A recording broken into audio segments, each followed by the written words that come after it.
Hello, this is Memphis Communiversity. We are practicing some AP Calculus free response questions, and today we have finally reached Taylor Series. So Taylor Series is what really makes BC BC. It is a very difficult concept. So what we've done is, like our other video series on other free response question topics, we start at difficulty 1, which is this video right here, and we'll slowly progress to difficulty number 10. And unlike the other videos, even starting at difficulty number 1, this video will cover some pretty difficult things because all Taylor Series questions are pretty hard. So really difficulty 1 doesn't mean the easiest kind of free response question for Taylor Series. It really means the most standard Taylor Series free response question that you can sort of practice because it's been repeated before.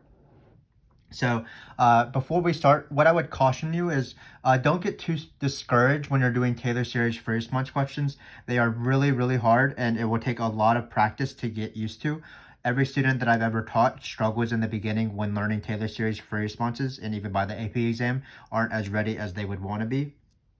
But that's really why we're here. I'm here to try to help you out. You're here to try to improve. So I think together we should be able to work together so that you slowly begin to master how to do Taylor Series free response questions. That is the goal of this video playlist. So before you watch this video, you probably should watch our overview video on Taylor Series free response questions, where it sort of outlines the 3 types of Taylor Series free response questions that are found on the BC exam. I'm going to briefly mention them now. The first one is what I call a Taylor Series formula free response question.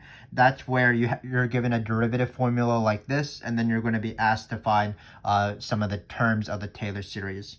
Later on, you might be asked to take integrals or derivatives or something like that. The second main Taylor Series free response question is when the first question or maybe the second subpart asks you to find the interval convergence starting from scratch, meaning that they don't give you the radius convergence like this. They just say, do the Taylor Series of, do the entire interval convergence process. So first you would have to find the radius convergence using the ratio test, and then you would find the interval convergence. So that's the second main topic or type of Taylor Series. And then the third one would be what I call a special Taylor Series free response question.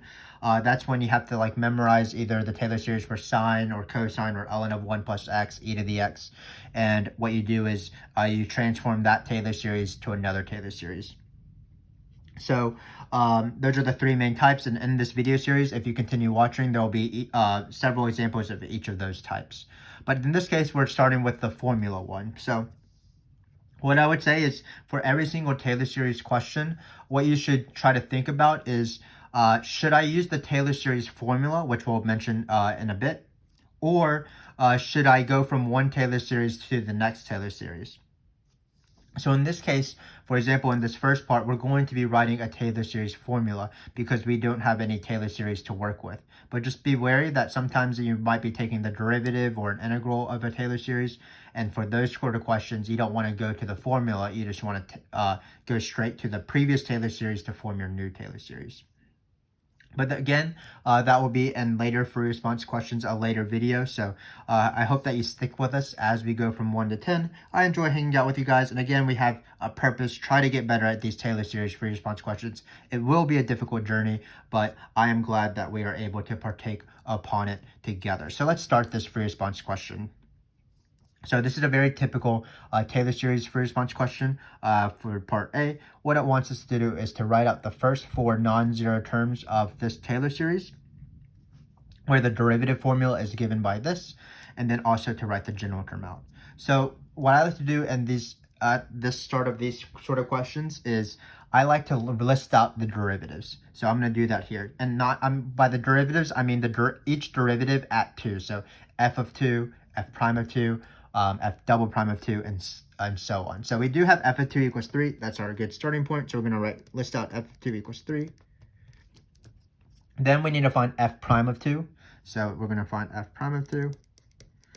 And how to find that is this formula tells me how to find each of the derivatives at 2. So you just plug in the correct derivative number. You do not plug in 2, for example. So you just plug in this case, it's the first derivative. So we're going to plug in 1 here. So you're going to get -1 to the 1. So that's -1. When we're going to plug in still 1. So 1 plus 1 is 2. I'm going to list it at 2 factorial. Simplifying is a weird thing on these Taylor series free response questions. Technically, it's not necessary, but sometimes it does help you out. So I'm just going to keep it at 2 factorial, and we might change it later. Finally, you plug in 1 into the bottom here. So you're going to get 3 to the 0, which is 1. So that's my first derivative. I'm going to do the second derivative for 2. So again, I'm going to plug in 2, not because of this 2, but because of this 2 on the derivative. So because it's alternating, this one is going to be 1. When you plug in 2 here, you're going to get 3 factorial, 2 plus 1. And then we're going to get 3 to the 1. So that's just 3. Finally, we're going to do the third derivative. So we're going to get, we're going to plug in 3 here. It's going to be -1. -1 to the 3 is -1. Then we plug in 3 here. We'll get 4 factorial. Again, not simplifying yet. Maybe I will later. And then we're going to get 3 squared on the bottom. So once you've listed out the derivatives in this fashion, I'm going to write out the formula now, the general formula. So the general formula goes f of 2 plus, and there's always 3 components to each term of the Taylor series after the constant term. It's always a derivative and a factorial. That forms the constant, the coefficient, and then you raise it to the same power. So let me write that out. So it's going to, the first term is going to be f prime of 2 over 1 factorial x minus 2, the center point, to the 1. The next one is going to be f double prime of 2 over 2 factorial x minus 2 to the squared. Next one is going to be f triple prime of 2 over 3 factorial x minus 2 to the third. And then finally, we do need to write the general term. They do ask the general term, which gives a lot of students trouble, but it's going to be the same thing. It's f, the nth derivative of 2 over n factorial x minus 2 to the n. And we'll write dots at the end. So again, just keep in mind there's always 3 things that match on every single term of this Taylor series. It's the derivative number, which in this case is 3. It is the factorial, and it is the power. So third derivative, 3 factorial x cubed. Same thing over here. Second derivative, 2 factorial squared. So this is the Taylor series formula. When I refer to the formula, creating a Taylor series from the formula, this is what I'm talking about. So just be wary that there's going to be some factorial canceling out, because it so happens to be that the third derivative does include a factorial. So again, why I like to list these out is once I have the general formula, I just have to put things where they go, and then I'll be able to finish the question. So basically for all of these derivatives, we're going to replace them with the numbers that are on top. So let's do that. Looks like we're just going to have 3 here. And then let's simplify this because it's not too bad to simplify, actually. Obviously, these ones don't really do much. So 2 factorial is 2 because it's 2 times 1. So we'll have -2. -2 over 1 factorial is just -2. So I'm going to write -2 x minus 2. Now we're going to do the same thing with this square right here. Let me just do a little bit of work on the side if you need to. So I'm trying to plug in this thing into this. So I have a little bit of scratch work. So if I take 1 times 3 factorial over 3, I still need to divide by 2 factorial. So this happens to be the derivative. You always need to divide by the factorials. The coefficients are not the derivatives themselves. They are the derivatives divided by the factorials. So we have to divide by 2 factorial. And here we can do some simplification. 3 factorial is 3 times 2 times 1. This is 2 times 1, so if we cancel this out, this will be 3 over 3, and then we'll get 1. So this coefficient here is just going to be 1. Now I have to do this guy right here, so it's going to be the third derivative. I'm going to place it right here. So again, let's do some math on the side. So it'll be -1 times 4 factorial over 3 squared. That was the third derivative, and then we have to divide it by 3 factorial. So when we divide by 3 factorial, this is 4 times 3 times 2 times 1. This is 3 times 2 times 1. When you cancel those out, you'll be left with a 4. So this is just going to be -4 over 9. So this third term, or fourth term actually, is going to be -4 over 9. X minus 2 to the 3. You perhaps can hear the thunder in the background. No better way to do math, no better thing to do when it's raining outside than do a little bit of Taylor series for response questions, of course. So we are done with these first four non-zero terms. We do have to do the general term. So we're just going to take this derivative, put it right here, and then divide by n factorial. So let's practice that. So we have negative 1 to the n times n plus 1 factorial over 3 to the n minus 1. This was the derivative, the general derivative, and then we do have to divide by n factorial.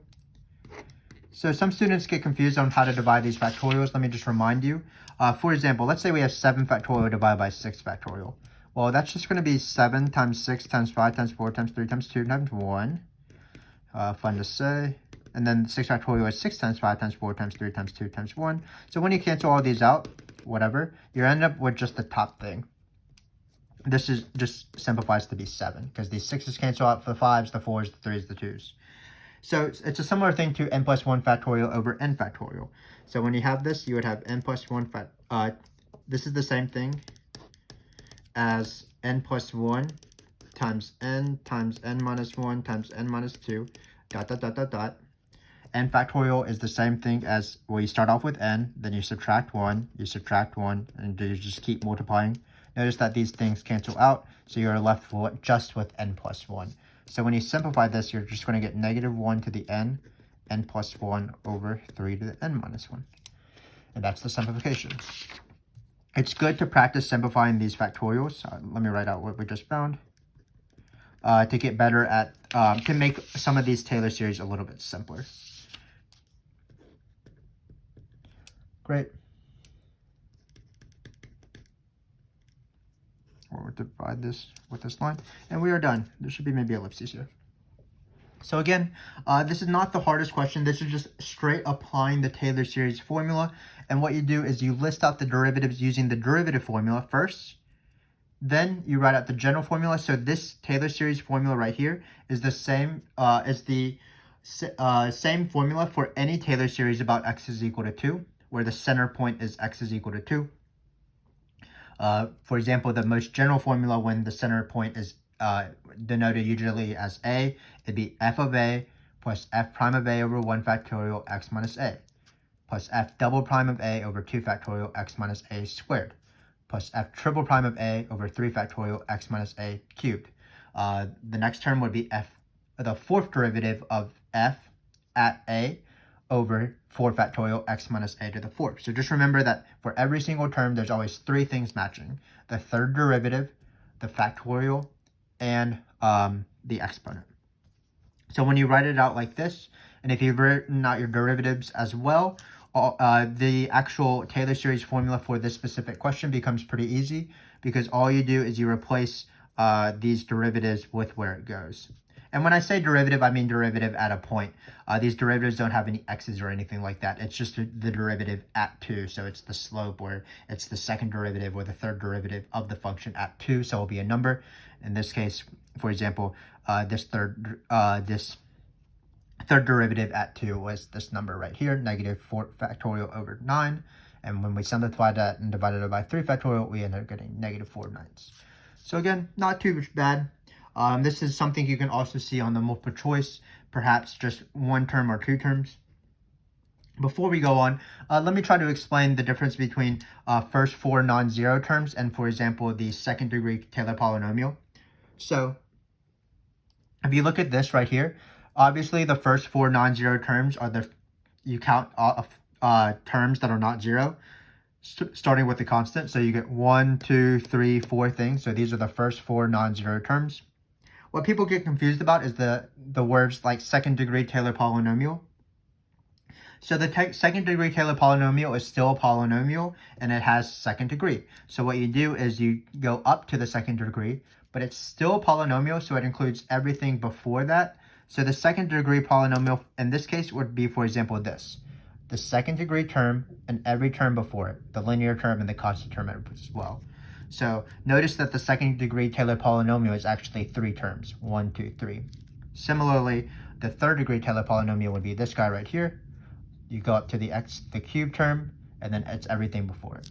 So that's a little thing. So again, they could have maybe not asked find the first 4 non-zero terms. They could have asked write the third degree Taylor polynomial. So we would stop right here, and then we would not use ellipses because that is technically wrong. It stops at the cube term. Everything including the cube term and before it. But that's just a brief digression. Again, this is just how you use the Taylor series formula. So the next question is about finding the interval of convergence. So this question, again, if they don't give you the radius already, then you would have to find the radius using the ratio test. We do have examples of those types of free response questions later on in this video series, in this playlist. So, but for now, they were nice to us and they did give us the radius convergence. So I'm going to do what I always do. I like to draw a little number line, 2. I like to go to the right 3 and to the left 3. So it looks like it's going to be -1, and so that's a -1 if you can't tell, and a 5. And then these are the endpoints of my interval of convergence. So I can even start writing the answer before I start doing any work.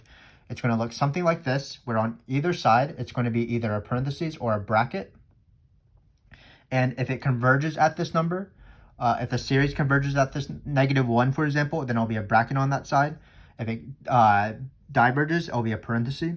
And each number doesn't really affect the other one. So what we're going to do is we're going to test both of these numbers, and then we're going to see whether the series converges at both of these numbers individually. And if it converges, it's a bracket. Diverges, it is a parenthesis. So let's do that. So we're going to move our paper down a little bit. We're going to have x is equal to -1 first, and s equals 5. Actually, I actually like to do the right one first, because the right one usually doesn't introduce a negative because you're dealing with positive numbers. So let's do that one first, actually. So again, what we want to do is we want to see whether this series converges at 5. So I'm going to write the general term, the sum of the general term. And technically, this is not the exact same as the Taylor series itself, because I'm not including this 0.3 at the beginning. But if this Taylor series converged, then when you add 3, it would still converge. And if this Taylor series diverged and you added 3, it would still diverge. So this plus 3 really doesn't matter, so I'm sort of going to neglect it. I'm going to focus on what actually matters, which is the general term and all these terms after 3. So that's a brief little, small little check. But what we're going to do, again, is we're going to take this. So you take this general term. Just be careful, there are n's and x's. So what we're doing is we want the n's. We are going to plug in x equals 5 into the x's. So look right here, when you plug in x is equal to 5, you'll get 5 minus 2, which is equal to 3 to the n. So our goal here is to simplify this as much as possible, and then hopefully we'll be able to determine this whether this series converges or diverges using a series test. So what interval of convergence does is it changes a Taylor series question into a series test question. So for example, we might be doing P series or AST or divergence test or geometric or something like that. If you are a little bit unsure about how to simplify, remember that 3 to the 10th, for example, over 3 to the 9th. Well, this is 10 threes, this is 9 threes, so when they cancel out, you'll just get 3. Same thing over here. When you have 3 to the n over 3 to the n minus 1, that's going to cancel out to just be 3 on the top. So we're left with this thing right here, where these 3's cancel, so you're just left with a 3. Well, this is actually a pretty easy series to determine whether it converges or diverges, because we lost the fraction, and when you lose the fraction, there's no way for, as n goes to infinity, for these terms to go to 0. Which means that it diverges by the divergence test.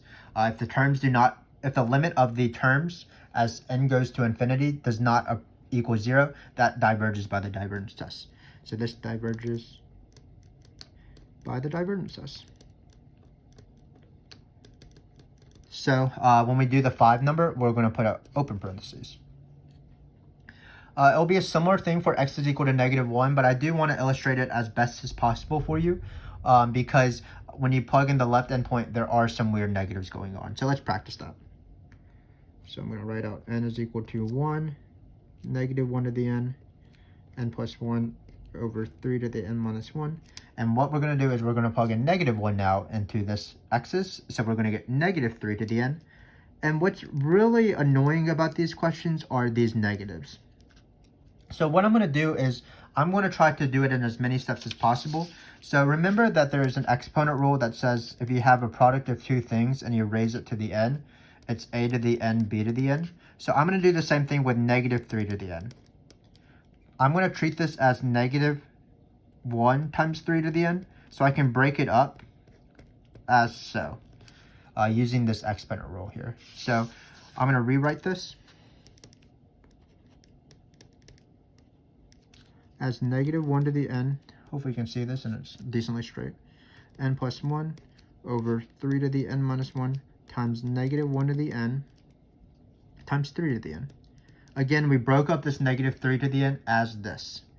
Why are we doing this? Well, these 3's cancel pretty nicely. We all have n plus 1. 3 to the n, just over 3 to the n minus 1, just like in this case, it's just times 3. And then we're going to have -1 to the 2n. So just be wary of -1s. So let me just briefly remind you. Oftentimes you'll get something like this. And what you need to do is you need to be very careful with these -1s because they highly affect whether something converges or diverges. So what you want to be thinking about is -1 to my power always going to be 1? Is it always going to be -1, or is it going to be alternating? So in this case, -1 to the 2n, that's -1 to an even integer. For example, plug in 3 here, and you'll get -1 to the 6. This is always 1. -1 to the 2n plus 1, that's always -1 because it's -1 to an odd integer. And then -1 to either the n plus 1 or the n minus 1 or just n itself, that's going to be alternating. And why does this matter? Well, in this question, it actually doesn't matter. But if you have a series like this, these series all look pretty similar. But this one diverges. It's the most famous divergent series. It's the harmonic series where p is equal to 1.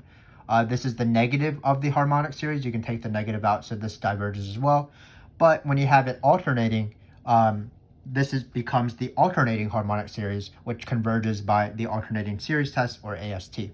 So this -1 business is very important in determining whether something converges or diverges. So in this case, we had -1 to the 2n. So -1 to the 2n is actually 1. And I probably should have brought this up. Why is it -1 to the 2n? Well, again, it's an exponent rule. If you have a to the b times a to the c, you have a to the b plus c. So in this case, you had -1 to the n times -1 to the n. So that's -1 to the n times -1 to the n.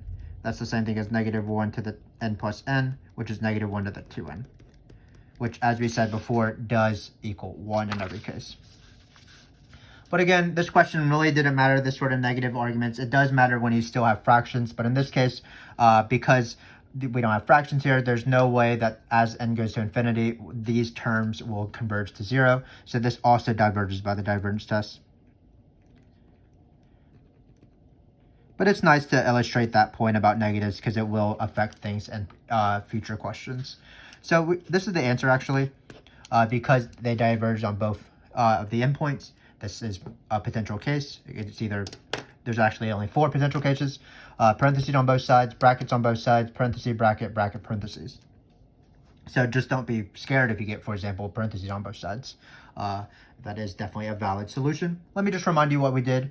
In this case, we did not need to find the radius convergence. That requires ratio test. It's actually not too bad if you watch our future videos. But in this case, they just gave us the radius. What I like to do is start off with the center point, add 3, subtract 3. It's just a small number line just to make sure I got the right candidates, the right endpoints for my interval of convergence. Then what you do is you plug in -1 and 5 into the general term right here, or the sum of the general term. You simplify as best as possible, so canceling out things that have the same base, for example, being careful with these -1s, and then at your final result, you should try to use a series test to determine whether these things either converge or diverge. And usually the series test is pretty easy. Usually it's the divergence test or p-series or alternating an alternating series where it's P series or it's geometric or something like that. It's not usually something crazy hard like comparison tests, for example. That's usually left for the multiple choice. So again, Taylor Series free response questions are really hard. We have 25 minutes into the video and we've only done the first 2 questions, but hopefully I've thoroughly sort of explained how to do these Taylor Series questions so that you will improve upon them. So these last 2 questions are actually a lot easier.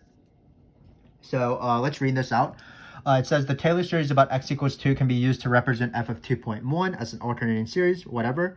It says use the first 3 non-zero terms to approximate f of 2.1. So this question is actually pretty easy.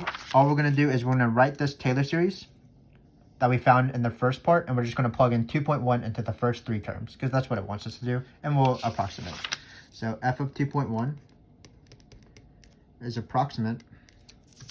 It's going to be f of 2, which is 3, minus 2 times 2.1 minus 2, I believe. Yes, plugging in 2.1 into this, and then it'll be 2.1 minus 2 squared. So in my opinion, I like using fractions more than decimals, and then I might change it back to decimals in the end. But when I multiply stuff, it makes better sense to me if I'm using decimals. So this is 3 minus 2 times 2.1 minus 2 is 0.1, which is 1/10. So I'm going to again write it as fractions because it makes me feel better. Then we're going to get 1/10 squared because again 2.1 minus 2 is 1/10. So we're going to get 3 minus 2/10 plus 1 over 100. Here, you can change it to fractions. I'm just going to change it back to decimals, sorry. I'm just going to use fractions because I'm already here. So I'm going to use a common denominator of 100, it looks like. 1/10 times 1/10 is 1 over 100, I believe. So minus 20 over 100 plus 1 over 100. As long as the answer is valid, you can either use decimals or fractions. 300 minus 20 seems to be 280 plus 1 is 281. So it looks like this is the final answer. Not going to simplify this, even if it could have been simplified. So this is the approximation. All you did, be careful that it's approximate and not equal because we are approximating something. But all we did was we plugged in 2.1. And we did not have the use of a calculator. So that was a little bit of a tricky thing, these fractions or decimals. But it wasn't too bad in the end. So the last question, just as a brief reminder, this could have been, for example, written as T2 of 2.1. We plugged in 2.1 into the second degree Taylor polynomial. Again, the second degree Taylor polynomial means the second power and the ones before it, so including the linear and the constant term. So here we have a final thing. It looks like it is error bound, one thing that people have trouble with. But basically, the way our error bound works is if you have an alternating series, you're going to add something and then subtract something, add something and subtract something, add something and subtract something. So eventually your error won't be very much because every single term you're adding and subtracting back and forth is going to be very, very small. So the actual term, the actual sum you want subtracted off the Taylor, the partial sum, it's going to be bounded by the next term over. So let me remind you what the general formula is. It's going to be S minus Sn. So this is the sum. This is the partial sum. And it's bounded by the absolute value of the term, which is usually written as Bn plus 1. So it's always bounded by the next term over.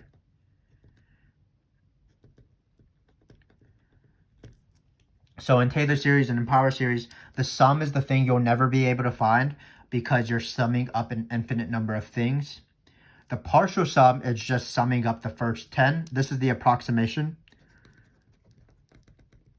that they refer to in part C. So in this case, it will be 281 over 100, for example.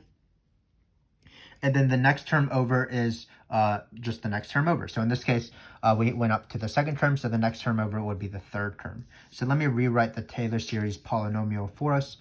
We do need that. So it's going to be, so remember that f of x was 3 minus 2 times x minus 2 plus x minus 2 squared. And then what was that next term over? Looks like it was minus 4/9 x minus 2.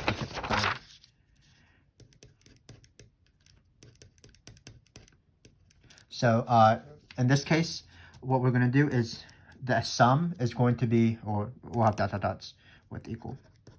So what we're going to do is we are going to plug in f of 2.1, but we can't find 2.1 because we would plug in 2.1 into an infinite number of things. So what we did is we approximated in the second question. So this is T2 of 2.1, or for example, 281 over 100.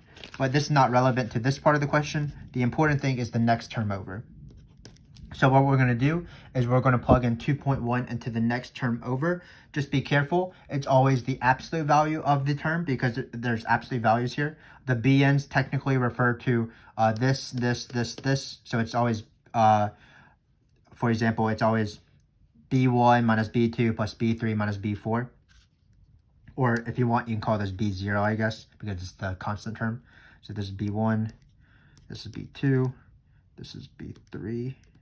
So again, because we use the second degree Taylor polynomial, the next one over will be B3, but I'm not going to include this negative. So it's going to be 4/9, something minus 2 to the third, and I'm going to plug in the number that they want me to, which is 2.1. So what we're going to get is we're going to get 4/9. Again, I like to use decimals. So it's going to be 1/10 cubed, which is the same thing as when you simplify this 4 over 9 times 1,000, 10 times 10 times 10. That's going to be 4 over 1,000 is the same thing as 1 over 250. So it's 9 times 250. And 250 times 9 is 250 times 10 minus 250. So that is 1 over 2250. And that is less than 1 over 2,000 because we have something bigger in the denominator. And that's the end of the frick. Let me just sort of tell you why we did any of this.